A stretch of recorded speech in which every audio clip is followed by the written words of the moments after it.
যদি কখনো হঠাৎ করে হারিয়ে যাই, কেউ কি খুঁজবে? হয়তো না।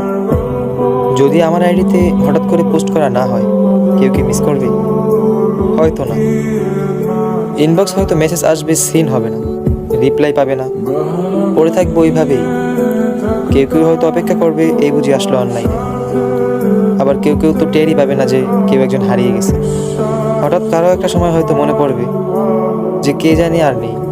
কষ্ট করে নামটা সার্চ করবে, আগের পুরোনো প্রোফাইলটা চেক করবে, আর ভাববে হুট করে কোথায় চলে গেল। আবার কেউ কেউ অ্যাক্টিভ না পেয়ে তো ফ্রেন্ড লিস্ট থেকে আনফ্রেন্ডই করে দেবে। যখন আমি থাকবো না, আমার স্মৃতিগুলি কি কারো মনে পড়বে? হয়তো না, আবার হয়তো হ্যাঁ। তবে হারাতে হবে, হারাতে হয়। কেউ আয়োজন করে হারায়, কেউ হুট করে হারায়। আমি না হয় হুট করেই হারিয়ে যাব।